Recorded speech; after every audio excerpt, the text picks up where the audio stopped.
हिंदी में यूपीएससी की तैयारी से संबंधित प्रोग्राम्स को देखने के लिए सब्सक्राइब करें स्टडी IQ IAS हिंदी। नमस्कार, स्टडी IQ IAS हिंदी में आप सभी लोगों का बहुत बहुत स्वागत है। मेरा नाम है विरत दुबे। दोस्तों, आज हम डिस्कशन करने वाले हैं नक्शे पर इतिहास के इस कार्यक्रम में वैदिक जो काल है, वैदिक काल जो रहा है, उसके भौगोलिक जो भूभाग हैं, उन भौगोलिक भूभाग पर हम चर्चा करेंगे। यानी जो भौगोलिक विस्तार है वैदिक काल का, उस भौगोलिक विस्तार पर चर्चा होगी। तो कार्यक्रम का नाम है नक्शे पर इतिहास, है ना, सब लोग जानते हैं। कार्यक्रम का नाम जो है वो क्या है? नक्शे पर इतिहास।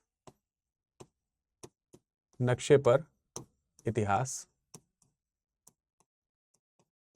हमारे सभी व्यूअर से मेरी एक छोटी सी पर्सनल शिकायत है कि आप लोग कार्यक्रम तो देख लेते हो, लेकिन उससे लाभ लेने के बाद आप उसके ऊपर अपना फीडबैक नहीं देते हैं। अगर कमेंट सेक्शन में आप कमेंट करने में, मतलब आप सोचिए इतने सारे लोग इस सेशन को देखते हैं, आप में से बहुतायत में लोग लाभान्वित भी होते होंगे। मैं कह रहा हूं कि 10 लोग भी लाभान्वित होते हैं तो यार कमेंट कर दिया करो ना। मतलब बड़े कमेंट ना ही सही कि बहुत अच्छा या फिर कुछ भी, तो आप गुड मॉर्निंग, गुड इवनिंग कुछ तो लिख सकते हैं ना, नाइस सेशन, या फिर अच्छा नहीं लगा तो उसको भी लिख दो कि मज़ा नहीं आया सर। वैसे मज़े के लिए तो हम नहीं पढ़ाते हैं यहाँ पर। या आपको नहीं समझ में आया तो लिख सकते हो सर समझ में नहीं आया। तो कुछ तो कनेक्टिविटी हमारी आपकी कैसे, मतलब बस आए और भंडारी की तरह ले करके चले गए, तो वो भी तो ठीक नहीं है। आप थोड़ा सा तो मतलब अपनी प्रेजेंस, मैं तो आपके लिए रोज ला रहा हूँ ना कार्यक्रम, रोज कार्यक्रम ला रहा हूँ आपके लिए, निस्वार्थ भाव से ला रहा हूँ। तो आप भी अपनी प्रेजेंस को वहाँ पर बनाए तो रख सकते हैं, किसी न किसी रूप में आप वो प्रेजेंस अब हमारी जो है, हमारी आपकी बनी रहे वहाँ पर। तो आप कमेंट सेक्शन में थोड़ा सा जो ये कार्यक्रम है उसको लेकर के आपको ये सेशन कैसा लगा उसको ज़रूर बताया कीजिए, और हो सके तो अपने ग्रुप में आप इसे शेयर कर दिया कीजिए हर बार, तो थोड़े व्यूअरशिप बढ़ जाएंगे तो हमारा उत्साह बढ़ेगा। खैर, व्यूअरशिप बढ़ना उतना बड़ा मुद्दा नहीं है, जितना बड़ा मुद्दा ये है कि जितने लोग देखें, कम से कम लोग देखें, लेकिन जितने लोग देखें सब लोग कमेंट ज़रूर करें। अगर आप सब लोग कमेंट करोगे तो मुझे लगेगा कि आप लोग दिल से जुड़े हुए हो, वरना लगता है कि लोग आए, देखे, उन्हें समझ में आया नहीं आया मुझे पता ही नहीं चलता, और जब मुझे पता नहीं चलता तो मुझे ये नहीं पता चलता कि आगे क्या मुझे उन्हें देना है, आगे क्या मुझे उन्हें समझाना है। एक तरफा मैं पढ़ाए जा रहा हूँ, एक तरफ से मैं आप लोगों को चीज़ें दिए जा रहा हूँ और काम चला जा रहा है। तो मेरा रिक्वेस्ट है आप लोगों से कि आप लोग भी अपना जो है पार्टिसिपेशन यहाँ करें। इतना कर सकते हैं यार, मतलब एक बड़ा नैतिक सा चीज़ है। आने में जब हम लोग क्लास में जाते हैं तो गुड मॉर्निंग करते हैं, क्लास से निकलते हैं तो गुड बाय करते ही हैं, शुभ रात्रि, अलविदा, जो कुछ भी करना होता है वो करते हैं। कम से कम वो ही कर दिया करिए, तो मुझे समझ में तो आए कि आप लोग क्लास में आए। कमेंट सेक्शन में वो तक नहीं करते हैं आप, पूरा का पूरा लेक्चर देख करके सब चले जाते हैं, किसी का एक कमेंट नहीं आता है लास्ट में कि उन्हें क्या समझ में आया। तो मेरे तो जो रियल स्टूडेंट है मैं उनको बोलता हूँ कि आप लेक्चर का सारांश लिखा करें। लेक्चर का सारांश आप कमेंट सेक्शन में लिख सकते हो यार, 2 लाइन। आप दिन भर में, ऐसा तो है नहीं कि आप मोबाइल यूज नहीं करते, इंस्टाग्राम, टेलीग्राम और पता नहीं क्या क्या चीज़ों में टाइम वेस्ट करते हो। नोट करोगे, लिखोगे तो आप ही के राइटिंग जो स्किल्स हैं, लेखन कौशल जो है वो डेवलप होंगे। खैर, आज हम चलते हैं, अपनी क्लास को आगे बढ़ाते हैं, और इसमें डिस्कशन जिस मुद्दे पर करने वाले हैं वो है वैदिक काल। आज हमारी चर्चा जो है वो वैदिक काल पर होगी। मैं कुछ कुछ प्रश्न भी बीच में पूछता हूं, उसके भी उत्तर आप लोग नहीं देते हो, तो मुझे समझ में नहीं आता कि आप लोग पढ़ भी रहे हैं या नहीं पढ़ रहे हैं। और नहीं पढ़ रहे हैं तो फिर कार्यक्रम मैं बंद कर देता हूं। भाई सिंपल सी बात है, अगर नहीं पढ़ना है तो फिर कार्यक्रम हो सकता है आपको पसंद ना आ रहा हो। कोई जरूरी थोड़ी कि सब लोग मुझसे पढ़ना चाहते हो सकता है कि आप मुझसे नहीं पढ़ना चाहते हैं, तो बता तो दीजिए आप मुझे कि नहीं पढ़ना है सर आपको, आज से आपसे मुझको, तो मैं बंद कर दूं उसे, है ना। तो लेकिन अगर पढ़ना है तो ये भी बताइए कि सर कंटिन्यू रखना है, हम आगे से आपको रिप्लाई करेंगे। तो अब मैं पूछ लूं अगर कि वैदिक काल का समय क्या है, तो बहुत सारे लोग रिप्लाई नहीं करेंगे। ऐसे मैं तकरीबन हर लेक्चर में कुछ ना कुछ पूछता हूं जो आप बता सकते हैं लेकिन नहीं बताते हैं, तो बताइए। पार्टिसिपेशन करना इज अ गुड थिंग। वैदिक काल जो तकरीबन 1500 से 600 ईसा पूर्व का समय माना जाता है, ईसा पूर्व का समय माना जाता है। इसका जो भौगोलिक विस्तार है, इसका जो भौगोलिक विस्तार है उस भौगोलिक विस्तार को आज हम नक्शे पर देखने का प्रयास करेंगे। और ये जो भौगोलिक विस्तार हैं, इनके जो रेफरेंसेस हैं, इस भौगोलिक विस्तार को हम कहां से समझेंगे? ऑब्वियसली इसका जो स्रोत है, इसका स्रोत कोई और नहीं है, स्वयं वेद है। स्वयं वेद जो हैं, वेदों में इनके जो सोर्सेस दिए हैं, उन सोर्सेस के अकॉर्डिंग हम देखने का प्रयास करेंगे कि वेदों का जो भौगोलिक विस्तार है वो क्या था। अर्थात वैदिक जो जियोग्राफी है या जियोग्राफिकल एक्सपेंशन जो है वो क्या है, उसको हम समझने का प्रयास करेंगे। और इस जियोग्राफिकल एक्सपेंशन में विस्तार के साथ साथ हम इसके कुछ भूगोल के ऊपर भी चर्चा करेंगे। भूगोल जो है इसका, उसकी भी चर्चा करेंगे। जैसे हम ये चर्चा करेंगे कि अगर यहाँ पर नदियाँ हैं तो वो कहाँ हैं, कैसी हैं। कुछ एकाध पहाड़ या पहाड़ियों के ऊपर भी चर्चा होगी। कुछ पर्वतों, वही पर्वत या पहाड़, कुछ जो है समुद्रों के ऊपर भी चर्चा हो जाएगी। समुद्र वगैरह जो हैं उनके ऊपर भी चर्चा आ जाएगी। कुछ विषय जो भूमियाँ हैं, भूमियाँ जिनके कुछ नाम दिए गए हैं, भूमि लिख देता हूँ मैं, भूमि जो हैं उनके ऊपर चर्चा होगी। तो ऐसी कुछ ज्योग्राफिकल स्ट्रक्चर्स जो हैं उनके ऊपर डिस्कशन हम लोग करेंगे। मैप में भी चीज़ों को देखेंगे। तो कहने का मतलब ये है कि वो जो भूमि, जो जिनका इस्तेमाल जो है वैदिक काल के लोगों ने किया अध्ययन के लिए, रहन सहन के लिए, जीवन यापन के लिए, वो जिनका उल्लेख वेदों में किया गया, उनको हम लोग यहां पर समझने का प्रयास करेंगे। अब अगर हम वैदिक काल को देखें तो जब आप वैदिक काल पढ़ोगे, हिस्ट्री के पॉइंट ऑफ व्यू से पढ़ोगे, तो इसको दो भागों में डिवाइड किया जाता है। एक है ऋग्वैदिक काल, ऋग्वैदिक काल, ऋग्वैदिक काल। तो ऋग्वैदिक काल तो ये ग्रंथ के नाम से इसका नाम आ गया। अगर ग्रंथ के नाम से नहीं इसको जानना चाह रहे हैं तो आप इसे पूर्व वैदिक काल कह सकते हैं। पूर्व वैदिक काल, इंग्लिश में आप इसे अर्ली वैदिक पीरियड बोलते हो, ठीक है। अर्ली वैदिक पीरियड, ठीक है, ये अर्ली वैदिक पीरियड होता है। और दूसरा है ऋग्वैदिक, उत्तर वैदिक काल, उत्तर वैदिक काल, या इसको आप पोस्ट वैदिक पीरियड बोलते हैं, पोस्ट वैदिक पीरियड, या फिर लेटर वैदिक पीरियड भी कहीं कहीं लिखा रहता है। तो इसका जो टाइम पीरियड है वो तकरीबन 1500 टू 1000 बिफोर क्राइस्ट आपको देखने को मिलेगा। और जो इसका टाइम पीरियड है वो later on 1000 BC two 600 before Christ हमको देखने को मिलता है। तो ये एक मोटा मोटा विभाजन है।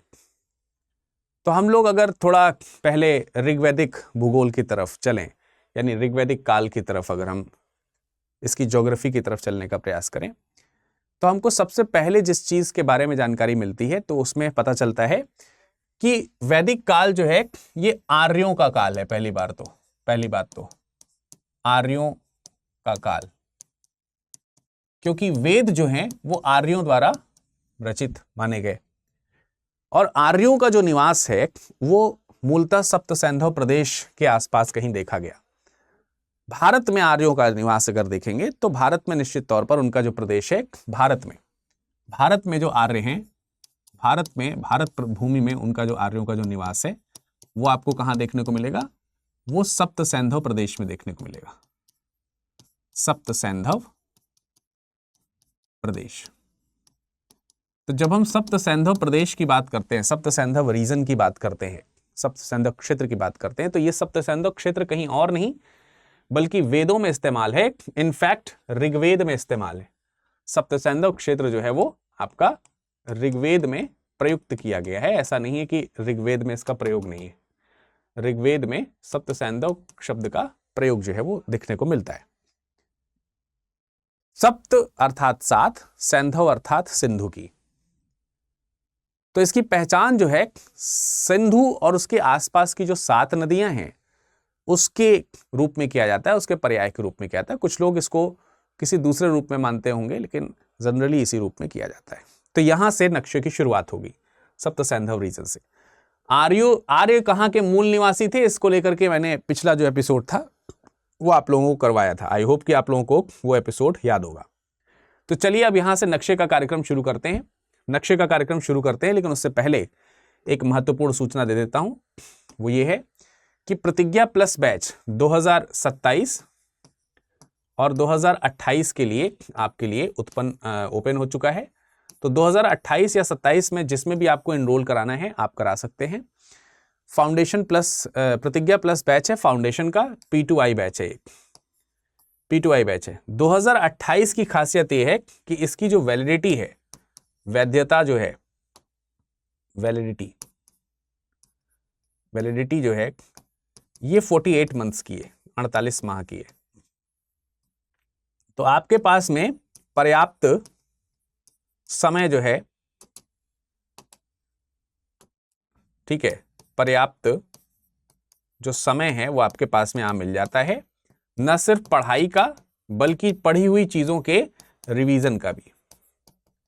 पढ़ी हुई चीजों का जो रिवीजन करना है उन दोनों का आपको खूब सारा समय मिल जाता है। इसकी स्पेशलिटी है, दोनों के बैचेस अगर आप देखोगे तो दोनों बैचेस में इतिहास मैं आपको पढ़ा रहा हूं। तो अगर आप मुझसे इतिहास पढ़ना चाहते हैं तो आप मेरे कोड विरद लाइव का इस्तेमाल कर सकते हैं। विरद लाइव कोड का इस्तेमाल करने से क्या होता है कि आपको मैक्सिमम डिस्काउंट मिल जाएगा। ठीक है, मैक्सिमम डिस्काउंट मिल जाएगा। इसके लिए आपको करना क्या है, ये मेरा इंस्टाग्राम और टेलीग्राम है, ठीक है, इन दोनों में से कहीं पर भी, या फिर ये मेरा ईमेल आईडी है virad.dubey@studyIQ.com। यहां पर आप मुझे अपना जो कांटेक्ट नंबर है, अपना जो मोबाइल नंबर है, ठीक है, कांटेक्ट नंबर जो है वो आप क्या कर दें, सेंड कर दें अपने नाम के साथ में, ठीक है। और जिस भी ईयर को आप टारगेट करना चाहते हैं वो ईयर यहां पर लिख करके भेज दें, तो हम आपका एनरोलमेंट जो है वो कराने में अपनी टीम से कह करके पूरी सहायता करेंगे और आपको मैक्सिमम डिस्काउंट वहां से आसानी से मिल जाएगा विद माई कोड विरद लाइव। तो आई होप कि आपको ये सारी बातें समझ में आ गई होंगी। इसमें आपको बैचेस वगैरह सब मिलेंगे, बुक्स वगैरह मिलेगी, तो आपको कुछ भी परचेज नहीं करना है। एक बार आपको बस परचेज करना है, इससे जुड़ना है, और इससे जुड़ने के बाद में, ठीक है, इससे जुड़ने के बाद में आपको कोई भी चीज परचेज करनी नहीं है, सब कुछ इसमें मिलेगा। बस हाँ, जैसे आप 2027 का बैच अगर परचेज करते हो और आपको कभी वैलिडिटी इंक्रीज करानी है तो इंक्रीज कराने में जो अमाउंट बाद में लगना है वो लगेगा। इसीलिए कह रहा हूं 2028 का ले लोगे तो वो इंक्रीज वो भी नहीं कराना पड़ेगा, इतना पर्याप्त समय इतना तैयारी करने का आराम से आप कर सकते हो। चलिए करते हैं शुरुआत, और जो सबसे पहले मैप है उस मैप को ड्रॉ करने का प्रयास करते हैं। तो इसमें हम दक्षिण भारत नहीं, उत्तर भारत का मैप ड्रॉ करेंगे, क्योंकि सप्त सैंधव रीजन जो है वो आपको उत्तर भारत में देखने को मिलेगा। तो मेरी आदत है, मैं गुजरात वाला जो इलाका है वो अक्सर पहले ड्रॉ करता हूं, तो अक्सर मैंने गुजरात वाला इलाका पहले ड्रॉ किया है। इस तरीके से ड्रॉ कर लेते हैं, आसानी से आप भी कर लेते होगे। अब यहीं से आप इधर निकल जाओगे तो वो पाकिस्तान का इलाका हो जाएगा, पर यहीं से हम जो है भारत के उत्तरी इलाके की तरफ चले जाते हैं। अब भारत के इस तरीके से उत्तरी इलाके की तरफ आप जाइएगा तो आपको ये उत्तर भारत का जो नक्शा है वो देखने को मिल जाएगा, ठीक है। तो ये आपने उत्तर भारत का एक नक्शा जो है वो ड्रॉ कर दिया। अब इसी में आपको जो नदियों का स्थान है वो बनाना है, और नदियों के स्थान में आप खास तौर से 2 नदी पहले बना लीजिए, बाकी सारी नदियां मैं आपको बाद में बताता रहूंगा कैसे कैसे। तो एक सिंधु नदी बनानी है, तकरीबन ये इस तरीके से करके आप एक सिंधु नदी बना सकते हो। ये हो गई आपकी सिंधु नदी, यहां से सिंधु नदी का बहाव का क्षेत्र हो गया। और एक दूसरी नदी आप बना सकते हो जिसका कि नाम है ये सतलज नदी, ठीक है, ये आपकी सतलज नदी होगी। मूल तौर पे मैं आपको इन्हीं नदियों को बनाने का सुझाव दूंगा, बाकी और भी नदियां आपको बनानी है, आप बना लीजिएगा बाद में, लेकिन अभी फिलहाल इन 2 नदियों को आप ड्रॉ कर लें, ठीक है। तो यहां से कहानी की शुरुआत होगी। सप्त सैंधव रीजन हम लोग यहीं पर देखेंगे। सप्त सैंधव प्रांत जो है, सप्त सैंधव क्षेत्र, सॉरी प्रांत नहीं, सैंधव क्षेत्र जो है वो हम लोग यहीं पर देखेंगे। अब ये जो सप्त सैंधव क्षेत्र है, इस सप्त सैंधव क्षेत्र में कौन सी चीज कहां है, इसको हम लोग मतलब नदियों के पॉइंट ऑफ व्यू से देखें तो मैंने आपको बताया कि वास्तविक रूप में जो सप्त सैंधव क्षेत्र है, भारत, अगर हम आज के वर्तमान स्थिति में देखें तो भारत और पाकिस्तान पाकिस्तान, इन दोनों क्षेत्रों को कहीं ना कहीं वो कंबाइन करता है। भारत और पाकिस्तान दोनों इलाकों को वो जोड़ता है। और अधिकतर इसका जो भाग है, अधिकतर जो भाग आप देखेंगे, अधिकतर जो इसका जो क्षेत्र है वर्तमान समय में, इसका जो अधिकतर क्षेत्र है वो पंजाब में आपको देखने को मिलेगा। और पंजाब एक ऐसा राज्य है जो वर्तमान समय में भारत में भी है और पाकिस्तान में भी है। अच्छा, यहां पे एक चीज और आपको समझनी है। यहां पे जब मैं पंजाब बोल रहा हूं तो पंजाब का भी अर्थ समझिए, पंजाब का भी अर्थ समझिए। जैसे सप्त सैंधव का अर्थ है सिंधु और उसकी 7 सहायक नदियां और उसके आसपास की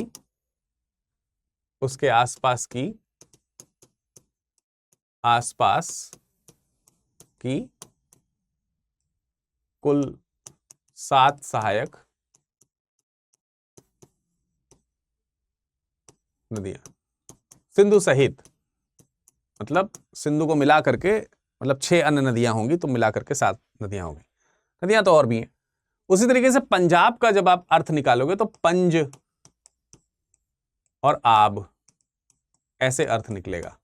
आब का मतलब होता है नदी और पंज मतलब जी 5। तो 5 नदियों का जो समूह है, जैसे 7 नदियों का समूह सप्त सैंधव है, सप्त आब कह सकते थे वैसे उसको, लेकिन वहां पर आब जो है वो सिंधु को रिप्रेजेंट कर रहा है। सिंधु का जो एरिया है, जैसे ज्योग्राफी में जब आप पढ़ेंगे ना, तो ज्योग्राफी में आप पढ़ेंगे बेसिन, आप रिवर बेसिन पढ़ते हैं, ज्योग्राफी में आप रिवर बेसिन पढ़ते हैं। तो बेसिन का मतलब क्या होता है? बेसिन का मतलब होता है कि एक मुख्य नदी होती है, उस मुख्य नदी का एक बहाव क्षेत्र होता है, एक ढाल होती है, और उस मुख्य नदी के आसपास और भी नदियां उसी ढाल में आकर के उस मुख्य धारा के साथ आकर के जुड़ जाती हैं। तो ये आखिर अन्य नदियां इस मुख्य धारा से क्यों जुड़ती हैं? ये जो मेन धारा है इस मुख्य धारा से क्यों जुड़ती हैं सारी की सारी आकर के? क्योंकि ये पूरा का पूरा इस तरफ की ओर ढाल है, इसी नदी की ओर इसका ढाल होता है। तो जैसे बेसिन में सारा पानी एक जगह आकर के सिंक होता है, उसी तरीके से ये ढाल सिंक बेसिन वाला बनाता है इसी तरीके से, इसलिए इनको हम लोग बेसिन कहते हैं। ठीक है, तो ये रिवर बेसिन है। तो यहां पर जो रिवर बेसिन है वो कौन सा है? यहां पर जो रिवर बेसिन है वो गंगा का, सिंधु का रिवर बेसिन है, इसलिए इसको सिंधु से बनने वाला सप्त सैंधव कह रहे हैं। पंजाब में 5 नदियां हैं। ठीक है, तो ये पंजाब वाला रीजन हो गया। तो आपको यही लोकेशंस में यहां पर दिखाने वाला हूं कि किस तरीके से पंजाब यहां पर रहेगा। तो अब इसके लिए हमको जो वेद हैं, वेद जो हैं, वेदों में नदियों का विवरण होगा। नदियों का क्या होगा बेटा? विवरण होगा। तो वेदों में जो नदियों का विवरण है, उन विवरणों को हमको ध्यान रखना होगा। जैसे कहते हैं कि अगर हम वेदों की बात करें तो वेदों में नदियों के तकरीबन 31 नदियों के अलग अलग तरीके से वर्णन देखने को मिलते हैं। कुल 31 नदियों का लेख देखने को मिलता है। ठीक है, 31 नदियों का वेद मतलब उल्लेख हमको देखने को मिलता है। तो 31 में से तकरीबन 24 या 25 नदियां जो हैं उनका विवरण आपको ऋग्वेद में अकेले देखने को मिल जाएगा। तो ऋग्वेद में आप देखोगे नदी सूक्त है, नदी सूक्त, ऋग्वेद में पूरा एक नदी सूक्त है। नदी सूक्त में, नदी सूक्त के अंदर ही 25 नदियों का उल्लेख है, 25 नदियों का उल्लेख है। तो उनमें से जो उत्तर भारत की जो प्रमुख मुख्य नदियां हैं वो तो हम आपको यहां पर दिखाएंगे। ठीक है, 25 नहीं, सॉरी 21 नदियों का उल्लेख है। ठीक है, इसमें से 21 नदियों का उल्लेख जो है आपको कहां देखने को मिल जाएगा? 21 नदियों का उल्लेख आपको नदी सूक्त में देखने को मिल जाएगा, नदी सूक्त में। और ऋग्वेद में अगर देखा जाए तो ऋग्वेद में कुल 25 नदियों के बारे में वर्णन किया गया है। ऋग्वेद जो है इसमें कुल 25 नदियों का वर्णन है, 25 नदियां जो हैं उनका वर्णन है। ऐसे करके ऋग्वेद में 25 नदियां हैं, 25 में से 21 नदियां जो है ऋग्वेद की नदी सूक्त में। और अगर हम टोटल वैदिक साहित्यों की बात करें तो सभी वैदिक साहित्यों में 31 नदियों का उल्लेख आपको देखने को मिलेगा। सभी वैदिक साहित्यों को मिलाकर के देखा जाए तो 31 नदियां हैं। उन 31 नदियों में से सर्वाधिक 25 नदियों का विवरण ऋग्वेद में मिलता है। उनमें से सर्वाधिक 21 नदियों का विवरण आपको ऋग्वेद के नदी सूक्त में आपको देखने को मिल जाएगा। समझ में आया कि नहीं आया? बहुत सारे लोग इसको एक्सेप्ट करते हैं, बहुत सारे लोग नहीं भी एक्सेप्ट करते हैं, जो भी है। लेकिन भारतीय उपमहाद्वीप में अगर आप देखेंगे तो भारतीय उपमहाद्वीप में जो भारत का जो नॉर्थ वेस्टर्न रीजन है उसमें सिंधु नदी जो है, सिंधु नदी में दाईं और बाईं ओर से कुछ अलग अलग नदियां आकर के मिलती हैं। इंपॉर्टेंटली केवल और केवल सिंधु नदी की बात करें तो सिंधु नदी का जो दायां इलाका है, जैसे आप देख रहे हो ये सिंधु नदी जा रही है ऐसे, इसका बहाव इस तरीके का है, ऐसा जैसे मैंने आपको यहां पर बताया था बनाते समय ऐसे है। तो इसका जो दायां रीजन है, मतलब राइट साइड, उस तरफ वाला जो हिस्सा है, वहां से 4 नदियां हैं जो ऋग्वेद में वर्णित हैं। इसमें गोमती है, सुवास्तु है, क्रुमु है और कुभा है। ये 4 नदियां हैं। अब इन चारों नदियों को मैं आपको दिखाता हूं। इनमें क्या करते हैं कि थोड़ा मुझे इधर की ओर लिखना पड़ेगा, थोड़ा इधर की ओर मुझे बनाना पड़ेगा। तो क्या इस मैप को मैं थोड़ा इधर शिफ्ट कर दूं? थोड़ा सा मैं इस तरफ शिफ्ट कर देता हूं, थोड़ा सा मैं इस मैप को राइट साइड शिफ्ट कर देता हूं। अरे एक मिनट, ये मैं यहां से इसको हल्का सा इधर खिसका देता हूं। अरे वाह, आसानी से खिसक गया। तो इधर शिफ्ट कर देते हैं, तो यहाँ पे हमको कुछ नदियां जो है वो देखने को मिल जाएंगी आसानी से। तो ये आपकी, सबसे पहले तो आपको ध्यान रखना है, ये है सिंधु नदी। ठीक है, ये जो मैंने आपको बनाई है, ये कौन सी नदी है? ये आपकी सिंधु नदी हो गई, है ना। ये आपके लिए कौन सी नदी हो गई? सिंधु नदी हो गई। सिंधु नदी, ये आपकी सिंधु नदी हो गई। और ये मैंने आपकी सतलज नदी बनाई है, सतलज। सतलज। अच्छा, अभी भी कुछ लोग हैं जो इस बात की रिक्वेस्ट कर रहे हैं, सर इसको मैप के अंदर मत लिखा करो, बाहर पॉइंट बनाकर लिखा करो। अरे यार, कितनी बार मैंने आपको बोल दिया कि ये चीज मैप के अंदर ही लिखनी है, इसकी स्पेशलिटी ही यही है। तो आप इसको थोड़ा जूम करके देख लिया करिए, थोड़ा सा आप इसे क्या कर लें, जूम करके देख लें, तो आपके लिए वो ठीक रहेगा। मतलब मैं कोशिश करता हूं कि मैं आपको एक उदाहरण यहाँ पर दिखाऊं कि आपको कैसे ये करना है। ठीक है, अदरवाइज तो आपको, है ना, खुद से जो है क्या करना चाहिए, इसको जूम करके आप चाहें तो देख सकते हैं। जैसे कोई भी नक्शा अगर आपको देखना है, कोई भी चीज़ आपको देखनी, तो आप उसको, मतलब नक्शे वाला पोर्शन जो है उसको आप थोड़ा जूम कर सकते हो। तो पहले तो जो आपका डिवाइस है उसको हॉरिजेंटल कर लेना। तो जब आप हॉरिजेंटल कर लोगे तो उसमें क्या होगा कि आप आसानी से उसको जूम कर पाओगे। एक मैं आपको करके दिखाता हूं। तो जैसे मान लेते हैं कि नक्शा है, इस नक्शे में मैं चीजों को लिख रहा हूं। ठीक है, अब ये है, अब इसमें आपको नहीं दिख रहा है। ठीक है, सपोज दैट मैं इसका थोड़ा सा ब्राइटनेस बढ़ा लेता हूं। सपोज दैट आपको ये नहीं दिख रहा है, तो यार इसको बड़ा कर लो ना, इसको बड़ा कर लो, ऐसे बड़ा कर लो इसको आप ऐसे। अच्छा, दूसरी चीज है, आप इसकी क्वालिटी इंक्रीज कर सकते हैं। सेटिंग में जाइए, क्वालिटी में 480p लिखा हुआ है, एडवांस में जाकर के, ये मतलब बताओ, मुझे बताना पड़ रहा है ये चीज। ये आप इसको क्या कर लीजिए, इसकी क्वालिटी को इंप्रूव कर लीजिए। अब मैंने क्वालिटी इंप्रूव कर ली, अब आप इसको जूम करोगे तो आपको सब दिखाई देगा। देखो, तो आप देख लो ना कि कितना उसमें क्या लिखा है। देखिए कितना बड़ा करके आप देख सकते हैं इसको। ठीक है, तो ये भी मुझे बताना पड़ेगा क्या कि ये इस तरीके से कर लो कि सर वो सर मैप में छोटा छोटा मत लिखो, नहीं दिखाई देता है। अरे भैया, उस जगह को थोड़ा सा बड़ा करके देख लो ऐसे, फिर उसको छोटा कर लो, क्या दिक्कत है।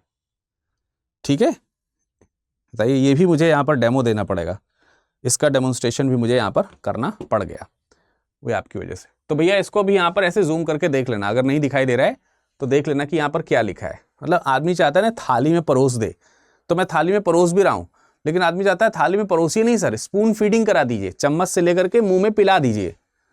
तो भैया इतना नहीं करेंगे, ठीक है, वरना आपको फिर खाना आपके गले में फंस सकता है ना। आपको देखना पड़ेगा कि आपको कितना खाना है, खुद से ही खाना पड़ेगा, हम नहीं खिला पाएंगे आपको। तो मैंने आपको कहा कि जो पश्चिमोत्तर भारत है, ये वाला जो इलाका है, यहां पर आपको 4 नदियां हैं जो याद रखनी है। अच्छा, मुझे लगता है कि एक काम करते हैं, इसको डुप्लीकेट कर लेते हैं, क्योंकि इधर मुझे लिखना पड़ेगा बहुत सारा। अगर हम इधर बना रहे हैं तो इधर लिखना पड़ेगा, है ना। चलिए फिलहाल तो हम यहीं पर यूज कर लेते हैं। तो पश्चिमोत्तर भारत जो है, पश्चिमोत्तर जो भारत है, पश्चिमोत्तर भारत में जो सिंधु नदी जा रही है, सिंधु नदी जो जा रही है, इसी सिंधु की दाएं हिस्से की ओर, दाएं ओर, दाएं ओर अगर आप देखोगे तो 4 सहायक नदियां हैं, 4 नदियां हैं, 4 नदियां हैं जो सीधे तौर पर, जिसमें से 3 तो सिंधु की सीधी सीधी सहायक नदियां हैं, एकदम मतलब सिंधु की सीधी सहायक नदियां हैं इसमें से। तो एक सहायक नदी है जिसका नाम है कुभा, ध्यान रखिएगा नाम उसका है कुभा। तो सिंधु की एक सहायक नदी है कुभा, जैसे मैं यहां पर एक ड्रॉ कर दे रहा हूं, ठीक है आपके लिए। सपोज दैट कि ये है कुभा, सपोज ये इस तरीके से एक कुभा नदी है, ठीक है। इसका नाम क्या है? इसका नाम है कुभा, ध्यान रखिएगा कुभा, एक सहायक नदी है कुभा। तो एक आपकी नदी का नाम हो गया कुभा।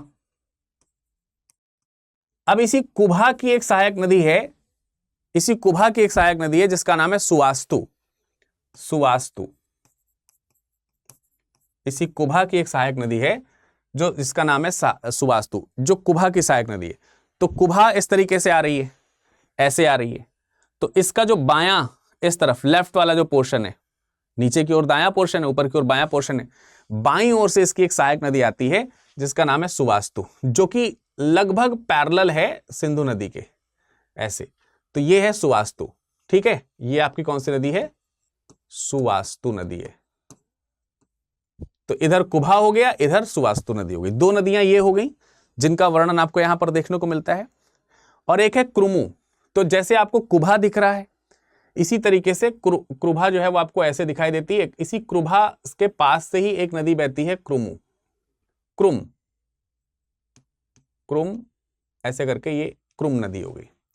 तो एक नदी आपको और देखने को मिली, कौन सी? क्रुम, या कई जगहों पर क्रुमु इसको लिखा था, क्रुमु या क्रुम। तो तीसरी नदी आप लिख सकते हो यहां पे क्रुम या क्रुमु। और चौथी नदी है जो कि इसी सिंधु नदी की सहायक नदी है, जो क्रुमु के दक्षिण में है, जो यहां कहीं से बहती है इस तरीके से ऐसे करके कहीं, ये है गोमती। ये कौन सी नदी है? गोमती।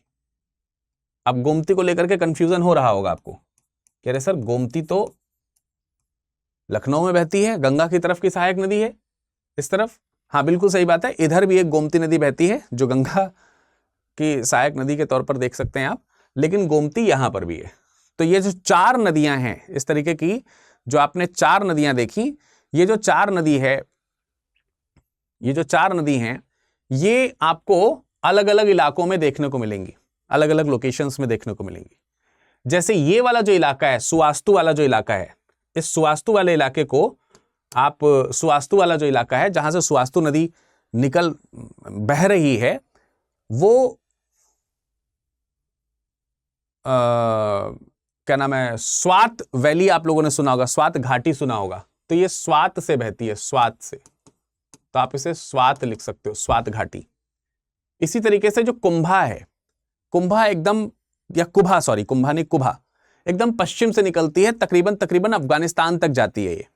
तो अफगानिस्तान तक जाती है, तो यहां पे लोकेशन है एक जिसको आप कह सकते हो काबुल, काबुल कह सकते हो। तो काबुल से निकलती है ये, और काबुल से जब पूर्व की ओर थोड़ा सा बढ़ेंगे तो आपको एक जगह मिलेगी,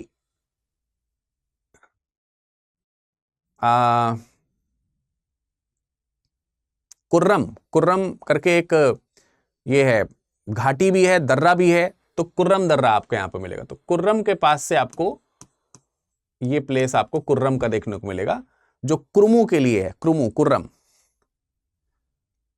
और जो गोमती है, ये गोमल से देखने को मिलेगा, गोमल। तो तकरीबन इन्हीं से इनका नाम भी बनता है, गोमती, गोमल, क्रुमु, कुर्रम। तो ये जो नदियां हैं, इनके ये नाम भी पड़ते हैं, इनके ये नाम भी पड़ते हैं। तो वर्तमान समय में जो सुवास्तु नदी है, इसको स्वात नदी कहा जाता है। स्वात वैली भी है और स्वात नदी भी है, ठीक है। स्वात जगह का भी नाम है। काबुल जो जगह है, उसी काबुल जगह से काबुल नदी निकलती है, उसी काबुल नदी को कुभा नदी कहा गया है। कुर्रम जो नदी है उसी को कुर्मू नदी कहा गया। कुर्रम घाटी भी है, कुर्रम नदी भी है। और इसी तरीके से गोमल दर्रा भी है, गोमल जगह भी है और गोमल गोमती का नाम भी है। तो जैसे आप लोगों ने शायद सुना हो, जैसे शायद आप लोगों को मालूम हो कि वितास्ता जो है उसको हम लोग झेलम नदी कहते हैं, उसी तरीके से यहां पर सुवास्तु को स्वात नदी भी कहा जाता है। तो ये चीज आपको ध्यान रखनी है। क्लियर है? याद रहेगा? ये सारे नाम इस तरीके के हो गए। अब क्योंकि यहां पर ये सारा का सारा लोकेशन आपको पश्चिम उत्तर भाग में सिंधु नदी के हिस्से में दिख गया। अब ऋग्वेद में जो 7 नदियां हैं उनमें एक नदी आपकी ये हो गई सिंधु, और सिंधु के अलावा भी कुछ नदियां हैं। भाई सिंधु नदी तो आपको ये दिख गई मोटे मोटे तौर पर, ये सिंधु नदी जा रही है आपकी, ये सिंधु नदी है। इसके अलावा भी कुछ नदियां हैं जो आपको ध्यान रखनी है। इसके अलावा भी कुछ नदियां हैं जो आपको लोकेशन के पॉइंट ऑफ व्यू से निश्चित तौर से ध्यान रखनी है। जैसे सबसे, अगर हम लोकेशन के पॉइंट ऑफ व्यू से देखें, सप्त सैंधव की अगर नदियों की हम बात करें, हम इसको अलग से कहीं पर लिख भी दे रहे हैं, सप्त सैंधव की नदियां। ठीक है, अगर हम इनको सप्त सैंधव की नदियां कहें, सप्त सैंधव नदियां अगर हम ये कहें, तो सप्त सैंधव नदियों में एक नदी तो सिंधु हो गई बेटा। एक नदी तो कौन सी हो गई? सिंधु स्वयं हो गई। काउंट करते चलिएगा आप खुद ही। अब पंजाब की 5 नदियां हो जाएंगी। पंजाब की कितनी नदियां हो जाएंगी? 5 नदियां। तो 5 और 1 कितनी हो गई? 6। लेकिन हमें तो चाहिए 7। लेकिन पंजाब की ये 5 नदियां कौन कौन सी हैं, जरा उनको भी यहां पर लोकेट कर लेते हैं, है ना। पंजाब की जो 5 नदियां हैं वो कौन कौन सी? इसमें एक नदी है चेनाब, एक नदी जो है वो चेनाब है। तो चेनाब नदी समथिंग हेयर वेयर ऐसे करके, ऐसे निकल करके आती है और आपकी ऐसे यहां पर मिल जाती है। तो इसको बोलते हैं वितास्ता। ये है वितास्ता। मैं अभी नामकरण बाद में कर दूंगा, क्योंकि एक मोटाई वाला जो ये पेन है, इस एक मोटाई वाले पेन से वितास्ता बना ले रहा हूं।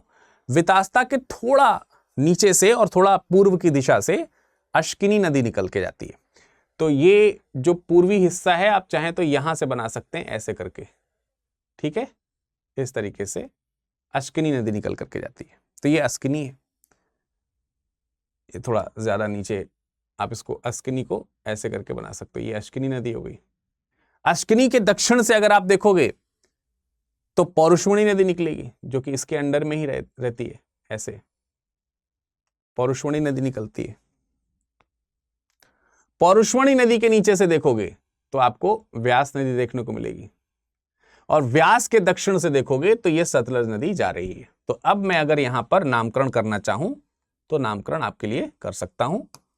तो मैंने आपको सिंधु दिखाया था, सिंधु के बाद चलिए नामकरण इसी कलर से कर रहे हैं तो इसी कलर से कर लेते हैं। ये कौन सी नदी हो गई? ये आपकी हो गई पौरुषमणि। पौरुषमणि, ठीक, और माफ कीजिएगा, पौरुषमणि नहीं, वितास्ता। ये तो झेलम नदी है ना, इसको बोलते हैं वितास्ता। ये वितास्ता है। वितास्ता यानी कि झेलम, ये झेलम नदी है, ठीक है।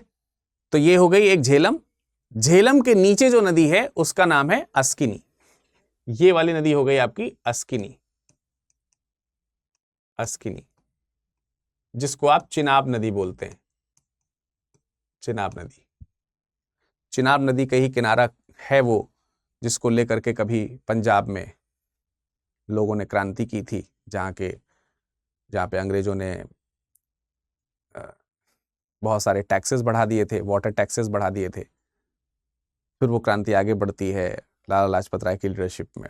तो वही वाला इलाका चिनाब। चिनाब के नीचे पौरुषमणि नदी बह रही है। ये वाली जो नदी है ये पौरुषमणि है।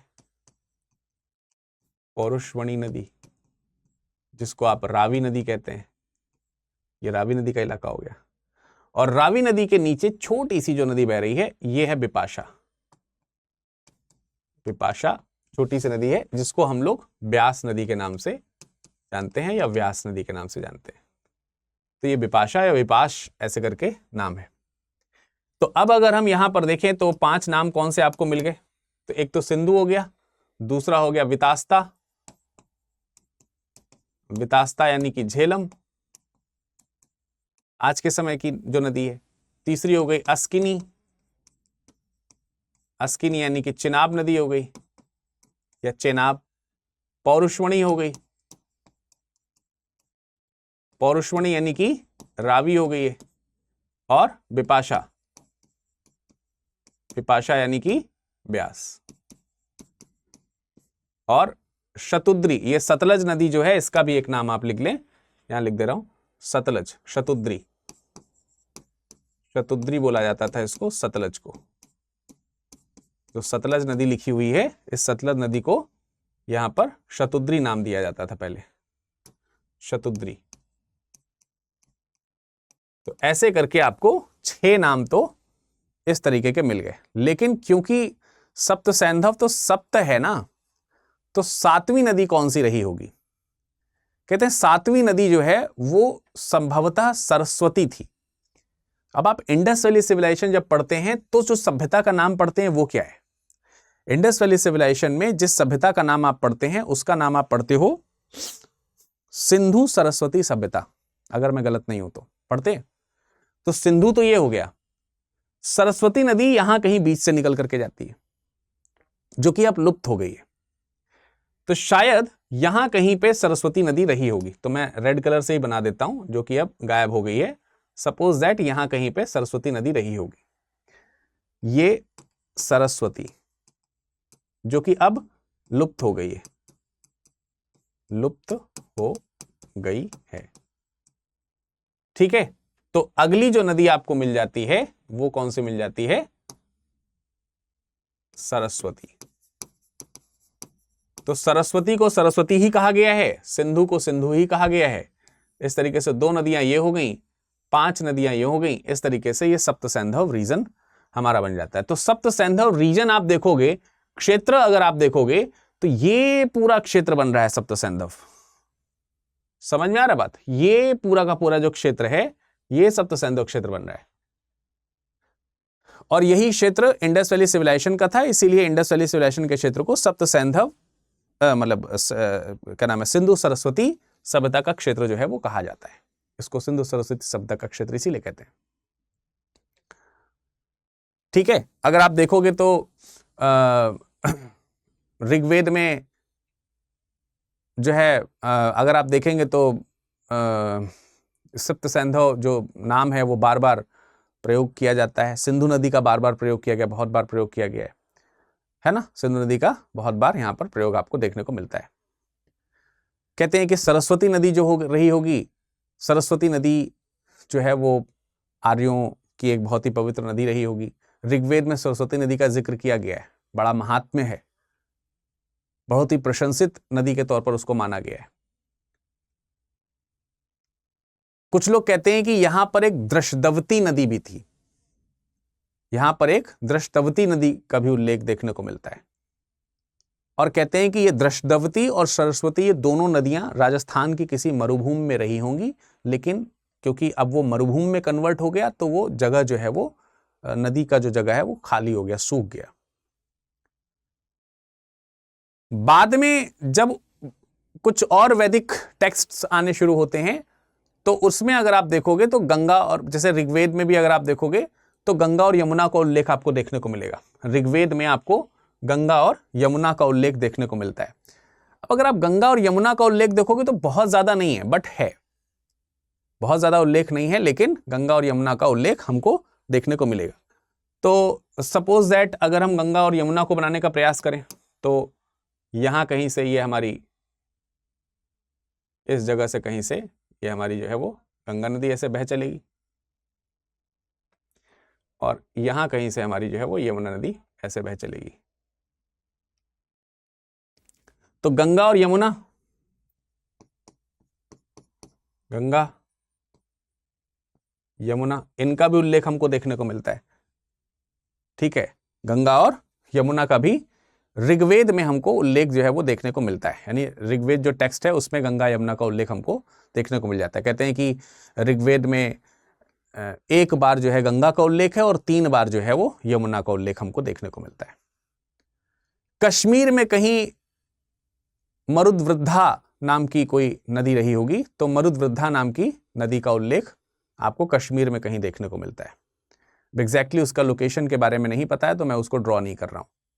तो मरुद्वृद्धा नाम की एक नदी का उल्लेख कहीं ना कहीं देखने को मिलता है। तो ये आपको एक नदियों के पॉइंट ऑफ व्यू से देखा जाए तो भौगोलिक विवरण आपको देखने को मिल गया। अब इसी इलाके को, इसी मैप को मैं एज इट इज रखता हूं मेरे पास में, क्योंकि इसको डुप्लीकेट करने का ऑप्शन है तो मैं इसको डुप्लीकेट कर लेता हूं और इसमें जो नदियों का जो टेक्स्ट है वो हटा करके कुछ और जो एक्स्ट्रा चीजें हैं वो मैं बताने का प्रयास करता हूं आपको। ठीक है, तो सप्त सैंधव क्षेत्र का कि जो ये कहानी नदियों के पॉइंट ऑफ व्यू से थी उसको हटा करके कुछ और जो भौगोलिक बातें हो सकती हैं उनको मैं करने का प्रयास आपके लिए करता हूं। बाकी मैप वही है, मैप में कुछ चेंज नहीं है। तो और क्या चीजें हैं, जैसे ऋग्वेद की अगर हम बात करें तो ऋग्वेद में एक हिमालय के पास में एक पर्वत का उल्लेख है, एक पर्वत का उल्लेख है जिसका नाम है हिमवंत पर्वत। हिमवंत की बात की गई है, हिमालय में हिमवंत की बात की गई है। हिमवंत के बारे में बात क्या की गई है, इसमें कहा गया कि एक पर्वत चोटी है। अब हिमवंत जो है वो हिमालय की एक पर्वत चोटी के तौर पर पहचाना गया है। हिमालय की एक पर्वत चोटी। जैसे हिमालय जो है वो क्या है, पर्वतों का समूह है, उसमें कई सारी पर्वत चोटियां हैं, तो उसमें एक पर्वत चोटी हिमवंत भी देखने को मिलती है। ठीक है, माफ कीजिएगा, उल्टा मैं बता रहा हूं, गलत बता रहा हूं, थोड़ा सा सही कर लेते हैं इसको। हिमवंत जो है वो हिमालय को कहा गया है, हिमालय को। हिमवंत किसको कहा गया है, हिमालय को कहा गया है। और इसी हिमालय की एक बहुत ही प्रसिद्ध पर्वत चोटी का नाम बताया गया है मूजवंत। मूजवंत जो है उसको पर्वत चोटी बताया गया है। तो मूजवंत पर्वत चोटी हिमालय की एक बहुत ही प्रसिद्ध पर्वत चोटी के तौर पर देखी जाती है। कहते हैं कि ये मूजवंत पर्वत चोटी थी। आप लोगों ने ऋग्वेद का जो नवा मंडल है वो सोमदेव को समर्पित होते हुए पढ़ा होगा। सोमदेव, सोमरस उसी से मतलब उसी को समर्पित देखा जाता है, सोमदेव वहीं से आते हैं। तो आर्यों का बहुत प्रिय पेय पदार्थ है, आर्यों का एक बहुत ही प्रिय पेय पदार्थ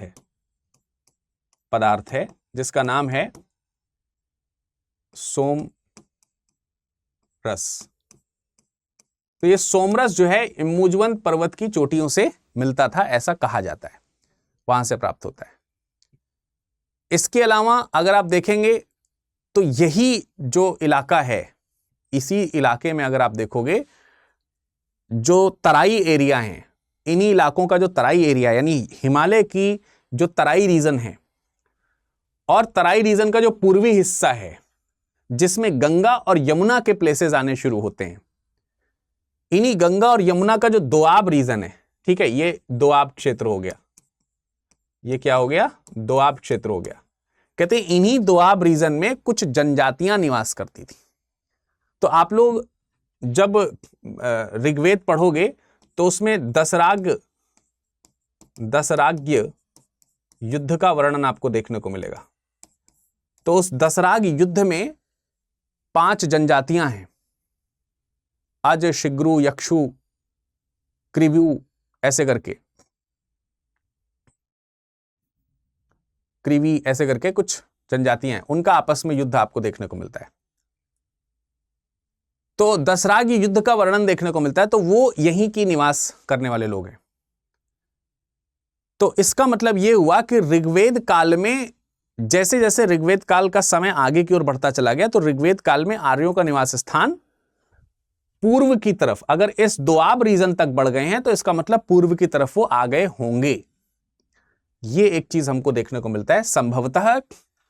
संभवतः आर्य ऋग्वैदिक काल में पूर्व तक विस्तारित हो गए थे,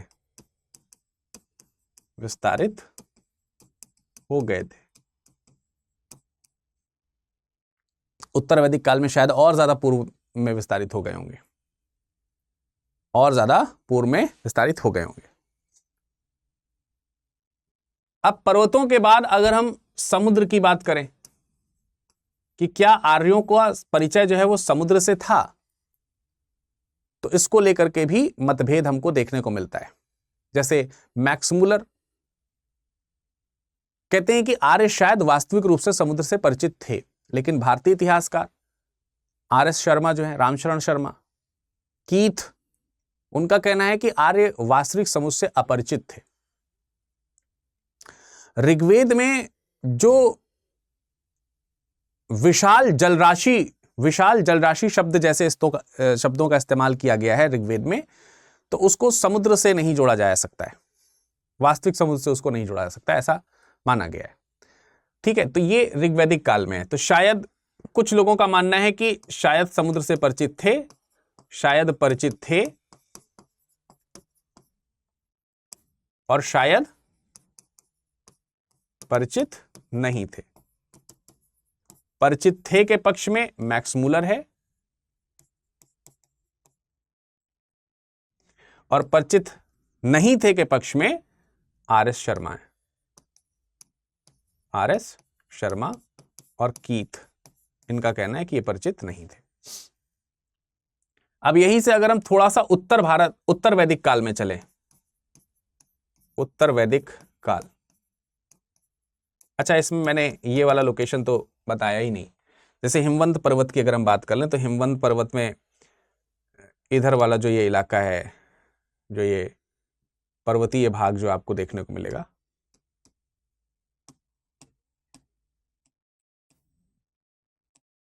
है ना,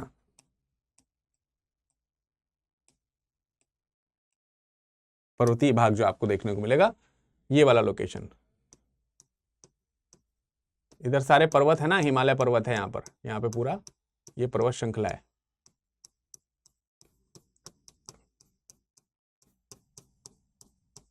ये तो पूरी पर्वत श्रृंखला ही है। इधर का जो इलाका है ये पूरी पर्वत श्रृंखला का इलाका है।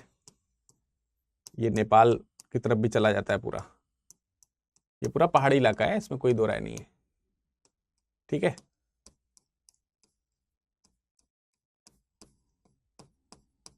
तो ये जो पहाड़ी इलाका है, ये पूरा का पूरा जो हिमालय आपको देखने को मिल रहा है, ये पूरा का पूरा हिमालय, मतलब इसी को कहा जा रहा है हिमवंत। यही आपका ये पूरा का पूरा हिमवंत है। इसको आप देखोगे तो ये पूरा का पूरा क्या है आपका, हिमवंत है। हिमवंत है ये पूरा, यहां से लेकर के यहां तक, है ना, आगे पीछे पूरी तरीके से अगर आप देखोगे तो ये हिमवंत पर्वत के तौर पर आपको देखने को मिलेगा। अब हिमवंत में यहीं कहीं पर आपको मुजवंत पर्वत हो सकता है कि समथिंग हेयर वेयर, ठीक है, यहां कहीं पर लोकेशन रही होगी शायद, मे बी इस जगह। ठीक है, ये लोकेशन शायद मुजवंत पर्वत की रही होगी, तो मैं यहां पर मुजवंत लिख दे रहा हूं, मुजवंत पर्वत। तो हिमालय की ही एक चोटी हो गई यहां पर मुजवंत पर्वत की। ठीक है, मुजवंत पर्वत की एक चोटी यहां पर ये हो जाती है। तो ये आप इस तरीके से समझ जाइएगा कि ये भी एक लोकेशन है जो आपको यहां पर ध्यान रखनी है। खैर, अब इसमें एक और बात है जो आपको ध्यान रखनी है कि उत्तर वैदिक काल में, जैसे ऋग्वैदिक काल में तो आपको दिख रहा है कि शायद वो गंगा यमुना के दोआब तक रहे होंगे, क्योंकि दसराग युद्ध में यहाँ के कुछ, इस जगह के कुछ दोआब रीजन जो है, यहाँ की कुछ जनजातियों का वर्णन है। लेकिन क्या इससे भी आगे प्रसार रहा होगा?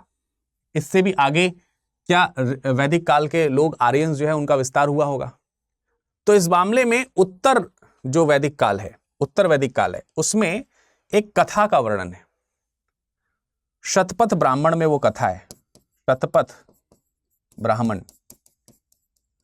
क्या आप कमेंट सेक्शन में बता सकते हैं कि शतपथ ब्राह्मण किसका ब्राह्मण है? शतपथ ब्राह्मण जो है वो किस वेद का ब्राह्मण है, बता सकते हैं? शतपथ ब्राह्मण में विदेह माधव की कथा है।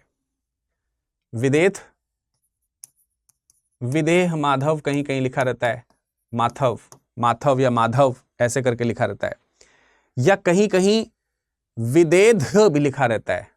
ठीक है, विदेध,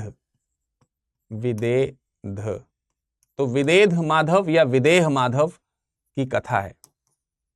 अब विदेह माधव की कथा थोड़ी किंवदंती टाइप की लगती है, लेकिन शायद इसके कुछ गुण जो अर्थ हैं वो दूसरे होंगे, जिसको मैं एज इट इज तो नहीं लेकिन थोड़ा सा सार संक्षेप आपको बता दे रहा हूं। कहते हैं कि विदेह माधव जो है उन्होंने वैश्वानर को धारण किया, वैश्वानर अग्नि को मुख में धारण कर लिया, मतलब वैश्वानर अग्नि को ही कहा जाता है, तो अग्नि को उन्होंने धारण कर लिया और उन्होंने घृत का नाम लिया। घृत मतलब घी। अब घी का मतलब इसको आप इसे ऐसे समझ सकते हैं कि आग में जब घी डालोगे तो आग क्या होगी, भड़क जाएगी। तो जैसे ही विदेह माधव ने मुख में वैश्वानर रखा और घृत का नाम लिया तो वो अग्नि भड़क गई और उनके मुंह से निकल पड़ी और निकल करके वो नीचे गिर पड़ी, पृथ्वी पर आ पहुंची। उस अग्नि का प्रवाह इतना ज्यादा था कि वो तेजी से आगे की ओर बढ़ती चली गई। कह रहे हैं कि वो पार करते हुए सरस्वती नदी के तट पर पहुंच गई। उसके बाद वो पूरब की ओर भागती चली गई, भागती चली गई, भागती चली गई और अग्नि सब कुछ अपने रास्ते में जला दे रही है। ऐसा कुछ भी नहीं है जो छोड़ रही है, सब कुछ अग्नि जला दे रही है। यहां पे अग्नि के द्वारा सब कुछ जला देने को सब चीजों को ग्रहण कर लेना या सब चीजों को पवित्र कर देने से भी संकेत किया गया, शायद ऐसा कुछ है। और कह रहे हैं कि विदेह माधव जो हैं और उनके जो पुरोहित हैं गौतम राहुगुण, वो उनके पीछे पीछे चले जा रहे हैं और जो वैश्वानर है वो नदियों तक को जलाता चला जा रहा है।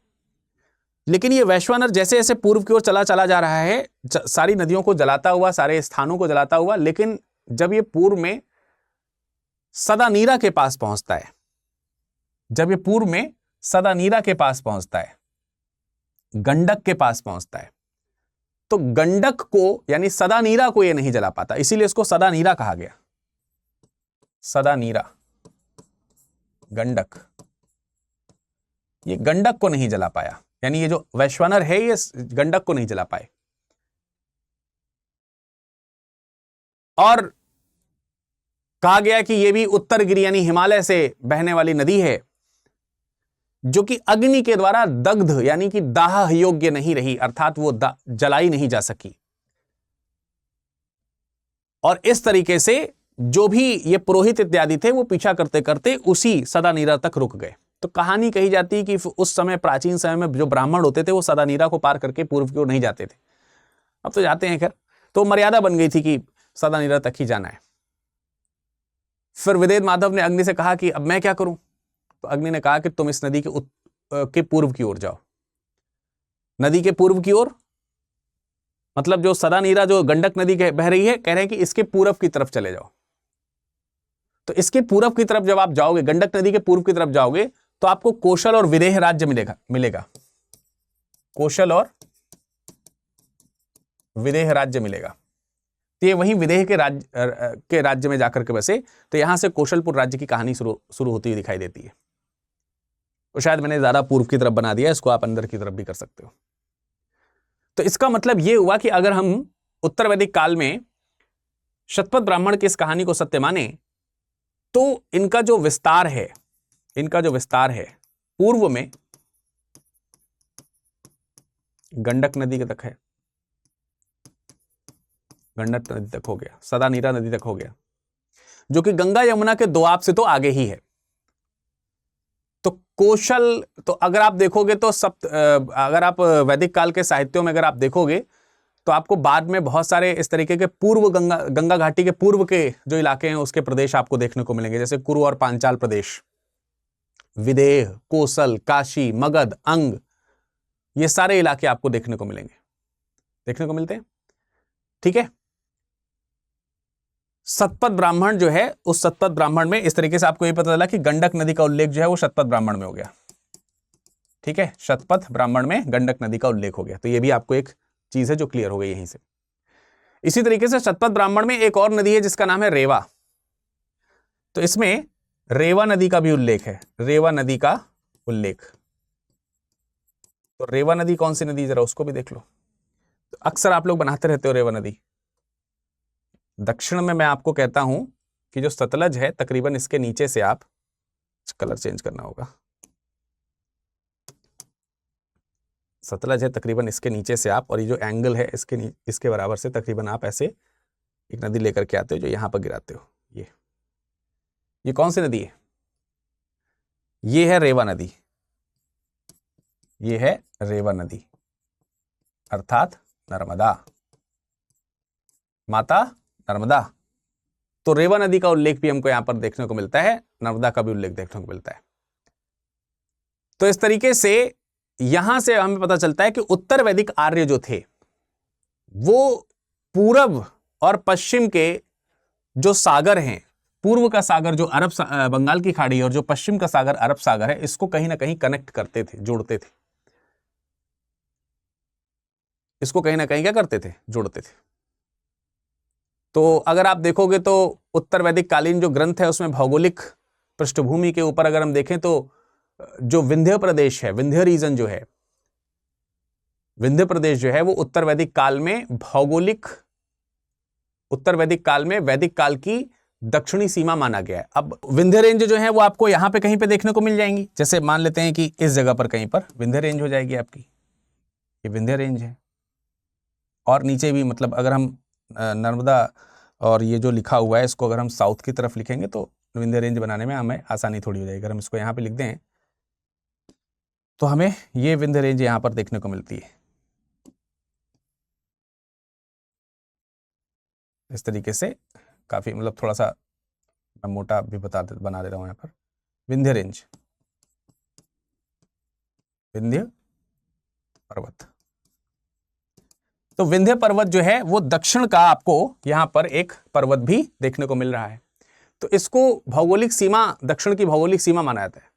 तो कुल मिलाकर के वैदिक साहित्य में अगर देखें तो भारत में अगर आप देख रहे हो मोटे मोटे तौर पर तो आपको यही देखने को मिल रहा है। आगे चल के जो उत्तर भारत का जो पूरा का पूरा इलाका है, ये जितना जो विंध्य पर्वत से ऊपर का जो ये पूरा का पूरा जो इलाका है, ये जो पूरा इलाका है, इस पूरे के पूरे इलाके को ये आर्यवर्त कह रहे हैं।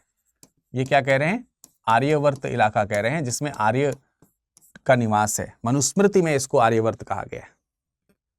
मनुस्मृति में इसको क्या कहा गया है, आर्यवर्त के तौर पर कहा गया है। गंगा अगर हम पूर्व में देखें तो गंगा है, पश्चिम में देखें तो मैंने आपको काबुल तक चीजें दिखा दी, उत्तर में आप हिमवंत पर्वत देख रहे हैं, दक्षिण में आप देख रहे हैं कि जो ये आपका विंध्य पर्वत जो है वो यहां तक की सभ्यता को विकसित करते हुए, प्रदर्शित करते हुए दिखा रहा है। तो कहने का मतलब ये कि एक ओवरऑल रेंज आपका ये वैदिक काल का है जो आपको यहां पर देखने को मिलेगा। यही है पूरा वैदिक भूगोल जो आपको यहां पर, आई होप कि आपको समझ में आया होगा, है ना। विंध्य पर्वत के नीचे आपको सतपुड़ा रेंज आपको यहां पर देखने को मिलेगी, नर्मदा के नीचे ताप्ती के ऊपर, है ना। तो वो है। तो ये आई होप कि आपको समझ में आया। लेक्चर कैसा लगा जरूर बताइएगा। और जाने से पहले मैं आपको फिर से एक बार रिमाइंड करा दूं, ये जो हमारा प्रतिज्ञा बैच है ये बहुत ही शानदार बैच होता है बेटा। इसमें मैं आपको एक बार बता देता हूं फिर से कि इसमें आपको लाइव क्लासेस मिलेंगी, इसमें आपको लाइव क्लासेस मिलेंगी, ठीक है। लेक्चर नोट्स मिलेंगे, लेक्चर नोट्स मिलेंगे, किताबों का पूरा, सभी किताबों का सेट मिलेगा, किताबों का पूरा सेट आपके घर पहुंचेगा। आप एड्रेस जो दोगे उस सेट आपके घर पूरा बॉक्स पहुंचेगा, किताबों का पूरा बंडल, ठीक है। इस सेट के साथ कुछ अन्य भी चीज़ें होंगी, जैसे मैप वगैरह जो हैं वो सब इसमें मौजूद होगा, आंसर राइटिंग के लिए प्रैक्टिस सेट पेपर और वो सब तमाम सारी चीज़ें इसमें मौजूद होंगी। PYQ जो हैं वो भी आपको इसमें मिलेंगे। इसके अलावा अगर आप देखोगे तो आपको प्रीलिम्स के लिए रेजिडेंशियल प्रोग्राम, कुछ खास स्टूडेंट जो अच्छी परफॉर्मेंस दे रहे हैं इस बैच में, जो अच्छे से पढ़ाई कर रहे हैं, रेगुलर अटेंडेंस उनकी हो रही है, जो रेगुलर जो है वो क्लास में अच्छी, जो वीकली टेस्ट हो रहा है, मंथली टेस्ट हो रहा है, उसमें परफॉर्मेंस दे रहे हैं। वो वीकली और मंथली टेस्ट जो हम लोग लेते हैं वो जो क्लास में पढ़ाया गया उसी से लेते हैं, तो आपके टेस्ट में परफॉर्मेंस अच्छी आनी चाहिए। तो PRP फ्री में आपको PRP यहाँ पर देखने को मिलेगा।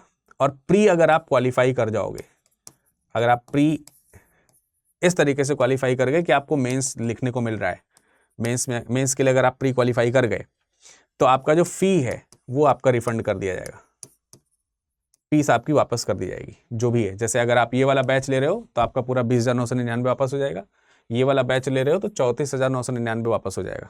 अगर आपने 2028 का प्रीलिम्स निकाल लिया तो, 2027 का मेंस प्रीलिम्स निकाल लिया तो, उसके बाद आप कहोगे कि मेंस का क्या करेंगे, मेंस की तैयारी हम कराएंगे यार, पूरी फ्री में कराएंगे आपको, इंटरव्यू की तैयारी हम कराएंगे आपकी फ्री में।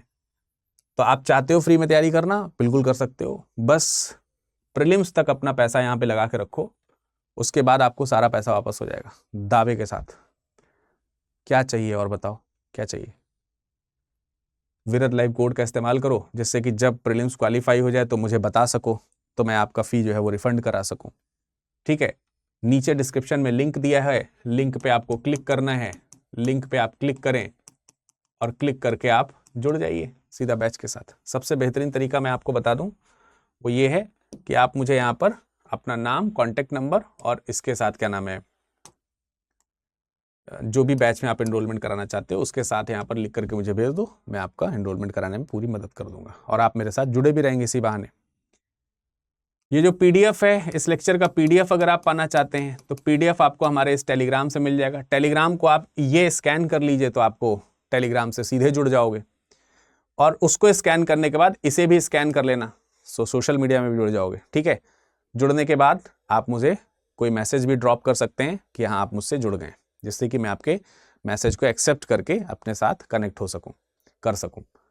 तो इंस्टाग्राम और टेलीग्राम में आप मुझसे जुड़ सकते हो, और ये मेरा ईमेल आईडी है जहां पर आपको मैंने कहा है कि आप अपना एक कॉन्टैक्ट नंबर भेज दो। ऑफिशियल ईमेल आईडी है, आपको आराम से जो है मैं सपोर्ट प्रदान कर दूंगा। आई होप कि आपको इस सब चीज़ों से सहायता मिल रही होगी। आप लोगों से बैचेज में मुलाकात होगी। हिस्ट्री हम वहाँ जब पढ़ते हैं तो बहुत सीक्वेंस के साथ पढ़ते हैं, प्रैक्टिस के साथ पढ़ते हैं, डेडिकेशन के साथ पढ़ते हैं, अनुशासन के साथ पढ़ते हैं। थोड़ी बहुत मैं डांट लगाने के लिए भी कुख्यात हूँ तो आपको मेरी थोड़ी डांट भी वहाँ पर सुनने को मिलेगी, पर वो आपको अच्छी लगेगी, मैं इस बात का भी दावा कर सकता हूँ। आइएगा, पढ़िएगा, अपनी तैयारी टारगेट कर लीजिए, पढ़ाई कीजिए। ठीक है, मैक्सिमम टू मैक्सिमम डिस्काउंट मिल जाएगा, उसमें कोई दो राय है नहीं। चलिए मिलते हैं बैच में, शुक्रिया। हिंदी में यूपीएससी की तैयारी से संबंधित प्रोग्राम्स को देखने के लिए सब्सक्राइब करें स्टडी IQ IAS हिंदी।